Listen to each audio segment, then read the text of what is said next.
I thought the worst part was catching her with another man, but I had no idea how far the betrayal would go, or how hard life would hit her back. I've known my wife Rachel for 6 years now and we've been married for 5. Right now, she's pregnant with our child and recently decided to take a break from her job in the police service. I wish I could say things were calm around here, especially with the baby on the way, but an unsettling situation just unfolded that I'm still trying to process. Not long ago, a police officer, someone I'd call more of a bully with a badge than anything else, showed up at my front door. He didn't knock to check in or say hello. No, he came to threaten me. This all stemmed from a serious argument I had with Rachel, which turned physical. She hit me during the fight. That's not easy to say, but it's the truth. After that, I made the hard call to ask her to leave our home, hoping a little distance would prevent things from spiraling further. Turns out, this officer is her patrol partner. His name's Mason, and they've been working together in the same squad car for just over a year. Rachel's been in law enforcement for 4 years, and ever since she got paired with him, something shifted in her. Her behavior changed, subtly at first, but over time, it chipped away at our relationship. What used to be minor disagreements eventually became blowout fights. This last one crossed a line. Mason must have felt entitled because of the badge on his chest, like that gave him the authority to step into our personal life. He warned me, pretty aggressively I might add, that if I didn't stop provoking my wife I'd end up in jail. His words, not mine. And that moment confirmed a suspicion I've been carrying deep down for a while now. There's more going on between Rachel and this guy than just work. Let me back up a little and explain how we even got here. After college, Rachel earned a degree in criminal justice. Around that time, I was out of work and struggling to find my footing. Money was tight, too tight. So, when the police department offered a solid paycheck, she jumped at the chance. Honestly, she never intended for it to be a lifelong career. The risks were high and we both knew that. But the money spoke louder than the fears. What truly changed everything, though, was a call she responded to about a domestic disturbance. It was supposed to be routine. A woman had called in about her boyfriend who was high and violent. Rachel went alone, there weren't enough officers available, and that's when things went horribly wrong. The man attacked her. But she ended up with injuries so severe that the doctors weren't sure if she'd keep sight in one eye. That moment, her first real taste of the dangers she'd signed up for, marked the beginning of something different in her. She became more guarded, more distant. And when she was eventually paired with Mason, whatever changes had started just accelerated. She always believed she could handle things on her own. Rachel's never been the type to back down from a situation, even when it was dangerous. That day she approached the house thinking it would be routine, knock on the door, talk it out, file a report.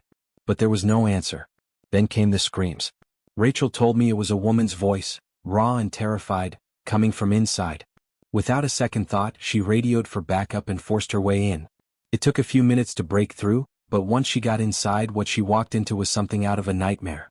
The man was completely strung out, high as a kite, and in the middle of a brutal, violent attack on his own wife. Rachel didn't hesitate, she pulled her taser and fired. But instead of stopping, it enraged him. He turned on her, fast, and before she could reach for her firearm, he lunged.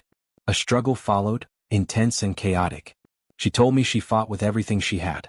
She was hurt, badly. The guy nearly beat her unconscious. But somehow she held onto her sidearm until backup arrived and took him down. That day shook her to her core. She'd faced danger before, but this was different. For the first time, death wasn't just an idea. It had been staring her in the face. When I visited her in the hospital, seeing her bruised and broken, it was one of the hardest moments of my life. I couldn't stop thinking, what if she hadn't made it? While she was recovering, we had some long, honest talks. We spoke about her future in law enforcement and whether it was worth it anymore. I suggested maybe she look into becoming a TSA agent. Sure, the pay wouldn't be as great, but at least it wouldn't feel like a coin toss every time she left for work.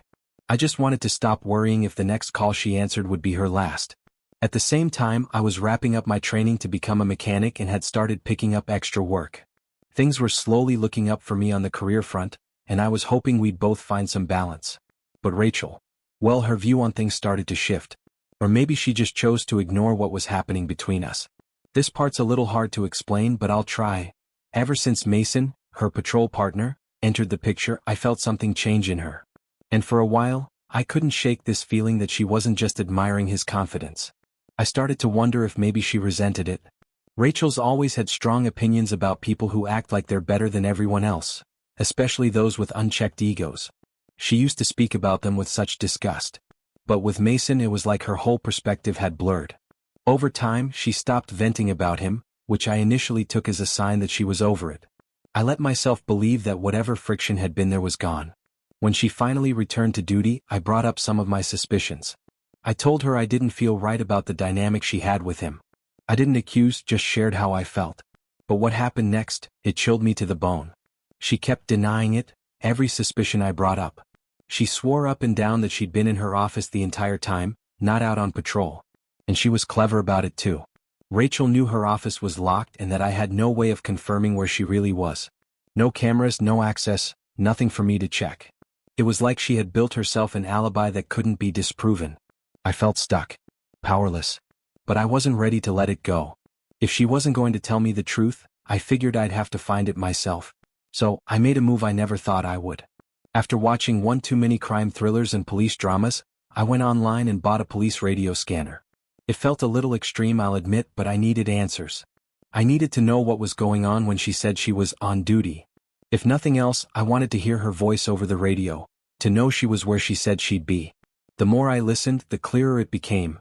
Mason wasn't just her patrol partner, he was her influence. I could hear it in the way she spoke over the radio. His tone, his style, even his choice of words, it was like she'd started mirroring him. Bit by bit, I could feel the Rachel I knew slipping further away. I tried not to let it get to me. For a while, I held on to my trust in her, even when the signs were impossible to ignore. But slowly the woman I married became a stranger. She stopped talking to me the way she used to.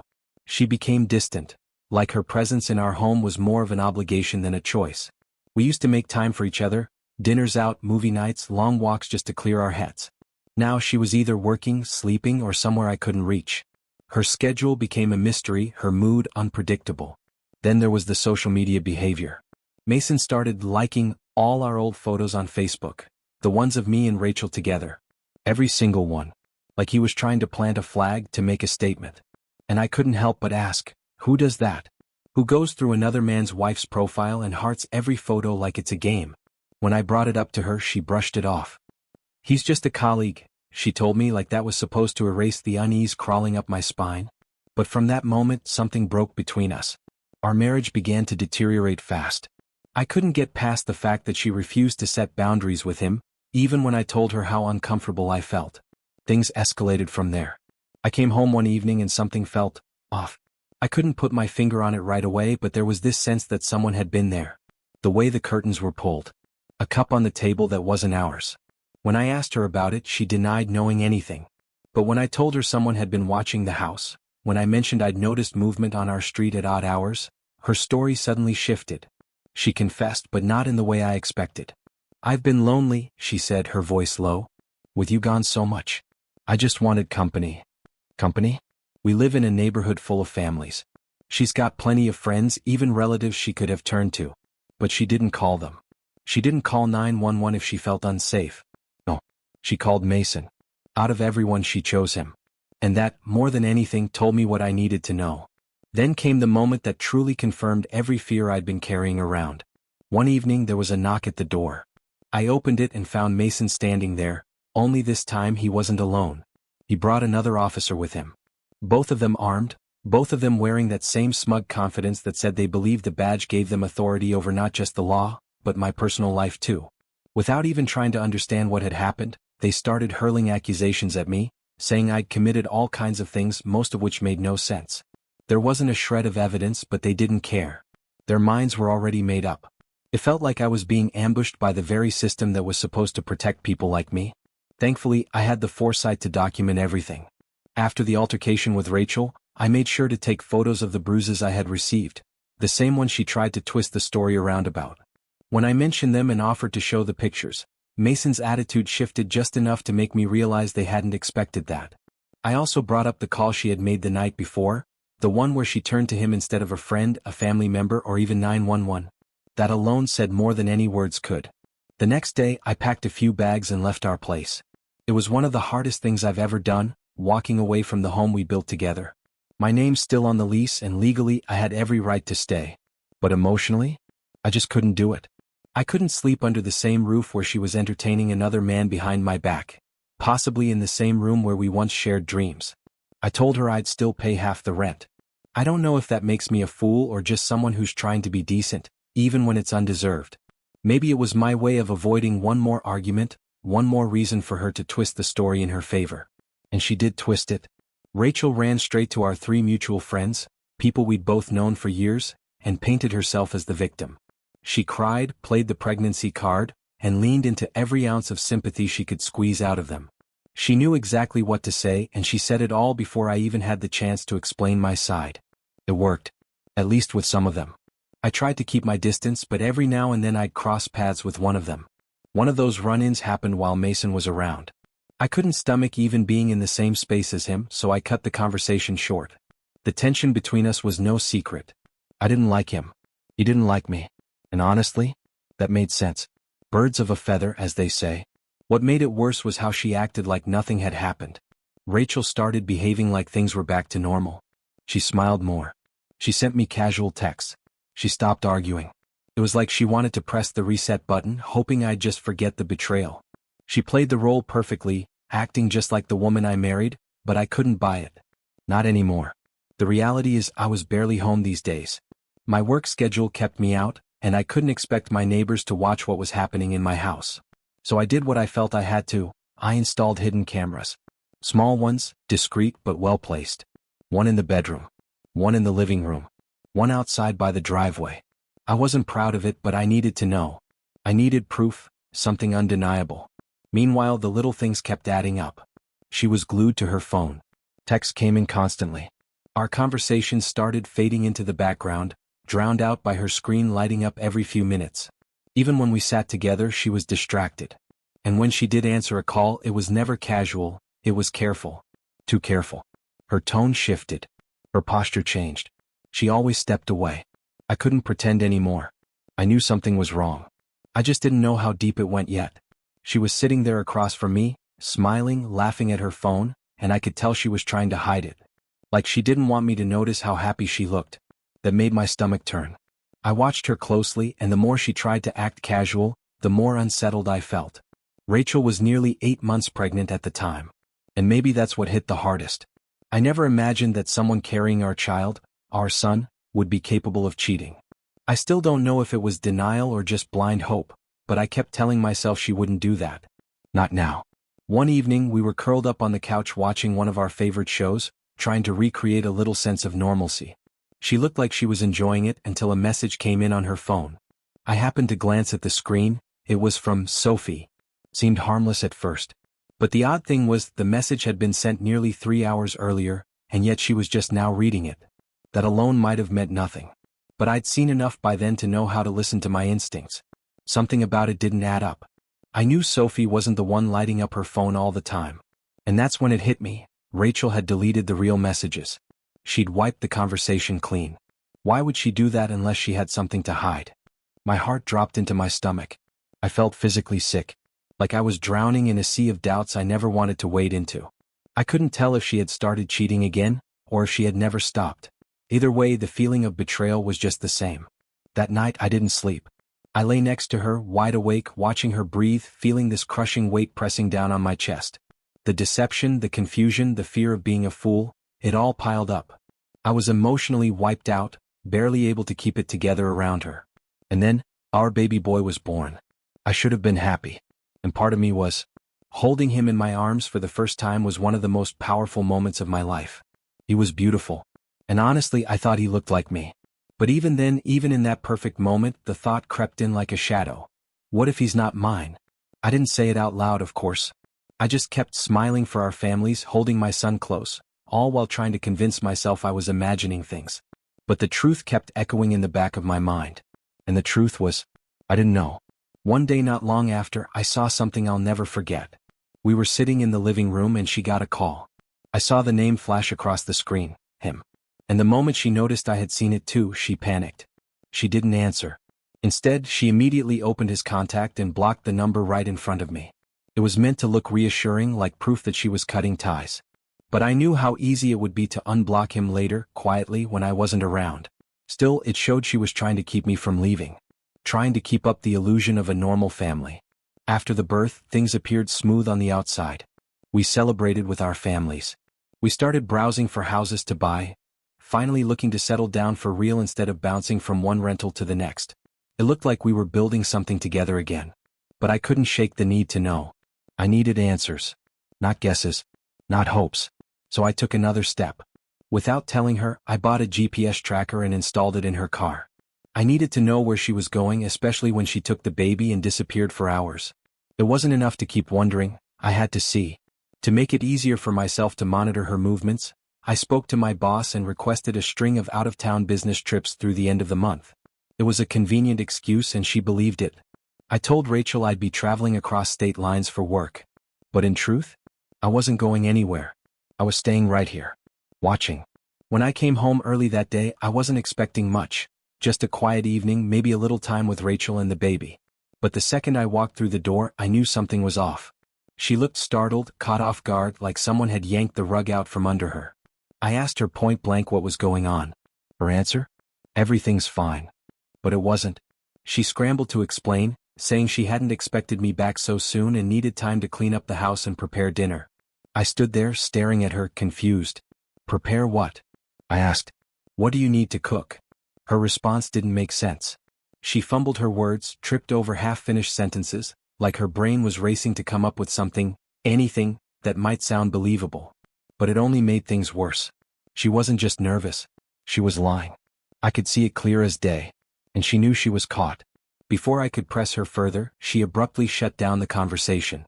Just like that, conversation over like it never happened. But I wasn't about to let it go this time. Not anymore. Later that night, I spoke with her father. I told him everything, how her actions over the past few months lined up with my suspicions, how I was no longer sure the child she gave birth to was mine. I was respectful, but I didn't sugarcoat it. I told him straight, I want a paternity test. And then I told him something else, something that's been haunting me for weeks. I had reason to believe the man Rachel had been involved with wasn't just some single coworker. He was already married. He had 3 children of his own. A whole separate life. And now possibly another child, mine or his, we didn't know yet. I'll be honest, my emotions got the better of me. But I don't regret speaking up. Not one bit. I've been lied to, manipulated, dragged through months of quiet betrayal. If standing up for myself makes me look like the bad guy, then so be it. Rachel must have realized just how serious this was getting because she showed up not long after, with friends. She brought them like a buffer, as if their presence could soften the tension or somehow make her look like the wounded party. But I wasn't interested in putting on a show. That same day, I ordered a paternity test kit online. Rush delivery. I didn't want to wait another minute. I'd made up my mind. I wasn't going to keep living in this emotional limbo, wondering what was real and what wasn't. I decided to go silent. No more back and forths. No more circular conversations that ended in nothing but more confusion. She kept asking to talk, pressing me to open up, but I couldn't do it. Not when the truth was so close and the pain was still raw. In the meantime, I turned to her father again. I needed someone, anyone, to hear me out and really listen. He did. He didn't argue, didn't defend her blindly. He just listened. And in that moment, I needed that more than anything else. Eventually the results came in. I didn't hand them to her. I couldn't. After everything, it didn't feel right to let her hear it from me. Maybe she already knew. Maybe she had known from the beginning and was just hoping I'd never dig deep enough to find the truth. We never bought property together, never had joint accounts. So legally the divorce process shouldn't take long. But under the law, because I was married to her at the time of our son's birth, I'm recognized as the legal father. I still haven't figured out what that means for me, emotionally, practically. I love that child. I bonded with him. He felt like mine. But the truth has a way of cutting through love in ways you never expect. When I came to collect my things from the house, she tried to stop me. Blocked the hallway like she could control how this ended. But I told her firmly, I was only taking what was mine, nothing more. And that's exactly what I did. I left everything behind, every shared possession, every reminder of the life we once tried to build together. At that point it was painfully clear, our marriage was over. There was no going back. Once the paternity results were out, the truth spread quickly. The people she once manipulated, our friends, her colleagues, even her own family, now saw her for who she truly was. The facade she built crumbled in front of everyone. There was no spinning it. No hiding. No shifting blame. Before I walked away for good, I made one last stop. I had packed my things, closed the door behind me, and handed the keys back to her father, thanking him for his honesty and the support he offered me when I needed it most. But even then, I knew there was still one more thing I needed to do, something that went beyond just me. I had gathered solid proof, text messages, GPS data, deleted call logs, and, most importantly, the paternity test results. It wasn't just about exposing Rachel anymore. It was about holding the man she betrayed me with accountable too. He had a wife, a family, 3 kids, and I knew they had no idea. So I subscribed to a professional background service, something that allowed me to dig up his address and confirm the identity of his spouse. Once I had it all, I made my way to their quiet home in the suburbs. I waited until he left for work. Then I approached the house and handed his wife a sealed envelope containing the truth, everything. I didn't want confrontation. I didn't need drama. I just believed she deserved to know. But what happened next blindsided me. Not long after that, I found myself in another situation, one that escalated fast. One night, I was driving trying to clear my head, when I was pulled over by a man claiming his car had been stolen. Turns out it was him. Rachel's ex-partner. The man who had been entangled with her since day one of our marriage falling apart. He flagged me down like I was a criminal and started accusing me of stealing his vehicle. I told him flatly he was mistaken, and frankly, his question was ridiculous. That only fueled his rage. He ordered me out of the car. I stayed calm and told him if he had a problem, he should call it in officially. Let the department sort it out. But instead, he called in backup, and when the officers arrived, they didn't ask questions. They yanked me from the car, slammed me to the ground, and threw on the cuffs like I was some kind of threat. The force they used was completely unnecessary. This wasn't just a traffic stop. This was retaliation. His revenge, plain and simple. I've since opened a civil case to challenge their conduct, and I'm determined to hold them accountable. I've got more than enough evidence to show that the officer who responded had a personal history with Rachel, and that bias played a role in how I was treated. As for Rachel's ex-partner, he's no longer with his wife. After I delivered the evidence, she finally ended things. And I suspect that's exactly why he's coming after me now. Because I ruined his perfect lie. Since that night, I haven't spoken directly to Rachel. We only communicate through mutual acquaintances now. And honestly, that's for the best. There's nothing left to say. What she did to me, what they did, changed me. I've learned that love doesn't always look like what you think it should. I've learned that silence can be louder than any apology. And I've learned more than anything that sometimes walking away isn't weakness, it's survival. Some time had passed, and I eventually learned that Rachel had gone back to work in the police force. That in itself was hard to believe, considering everything that had happened. But what stunned me even more was where she had chosen to rebuild her life. She was now living with him, her former patrol partner and the father of her child, in our old apartment. The same place where I had caught them together. The same walls that once held my trust, now home to their betrayal.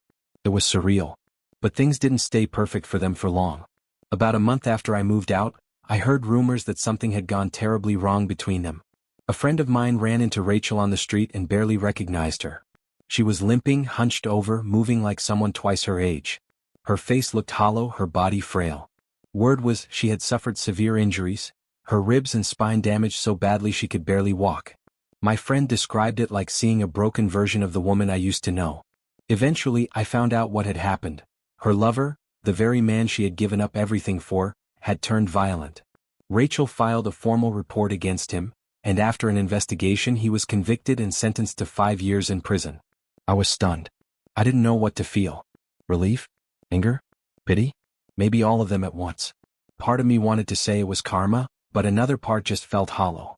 I'd once loved her deeply. And now, everything she had built on lies and betrayal had collapsed in the most tragic way. But life, strange as it is, has a way of pushing forward. That was when Beverly entered my world. The first time I saw her, it was like time slowed down. We were at a social event. I wasn't even planning on going, to be honest, but I'm glad I did. My eyes locked onto hers from across the room. Those bright, striking blue eyes held me in place, like gravity itself had shifted. Tall, confident, with a fair complexion and golden blonde hair that flowed down her back, Beverly stood out effortlessly.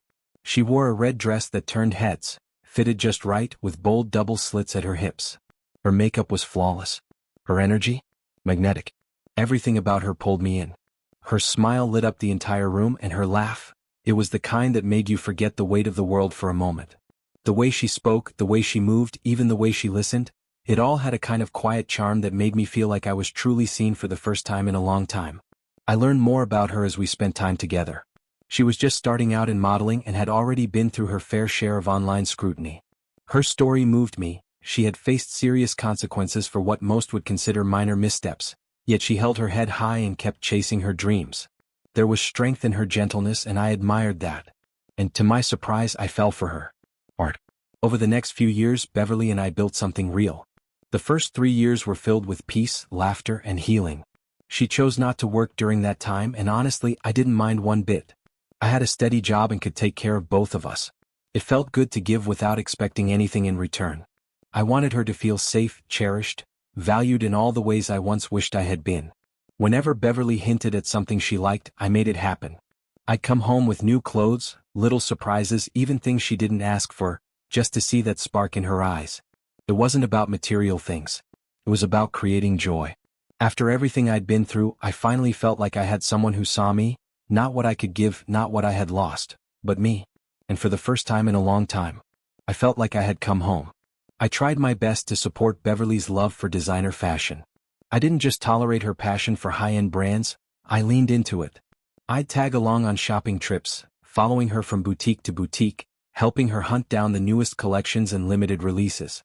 She found something she liked, I never hesitated. I wanted her to feel valued, spoiled even. That was just the kind of partner I wanted to be. Everything changed after I came into some serious money. Following the sale of a successful side project, I walked away with a considerable fortune. It gave me the freedom to finally pursue something I'd been dreaming of for a while, starting my own farm.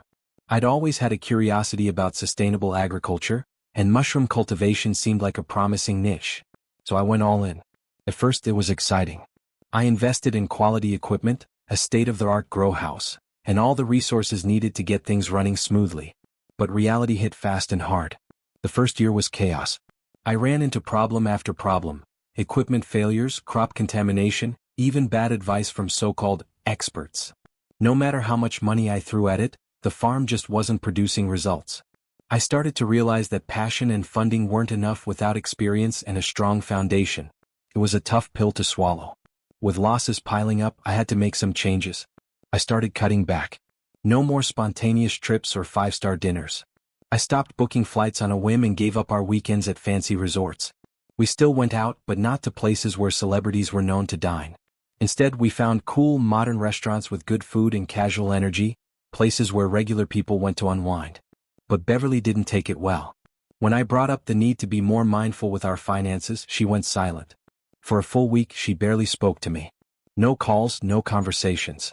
Just cold shoulders and half-hearted nods. Honestly, I was stunned. It wasn't like I'd shut down our relationship. We were still going out, still making memories, just in different ways. But to her, it wasn't enough. We still took trips, almost every month in fact. We'd pack up and drive to nearby states searching for new experiences. Hiking trails, beach towns, art shows, quirky little roadside diners. I tried to keep the spirit of adventure alive. I thought those moments mattered. But the silence turned into distance. She stopped answering my calls, didn't respond to my messages, and yet she remained incredibly active online.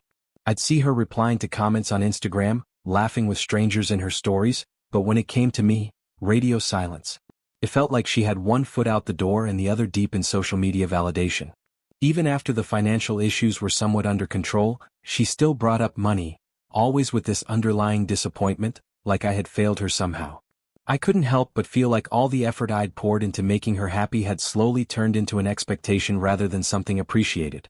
And that hurt more than the failed farm ever could. At one point, when Beverly kept voicing her frustrations about money, I tried to offer her a solution. One that actually aligned with something she had mentioned before. I suggested she consider starting her own online clothing shop. She had great taste and people often complimented her style.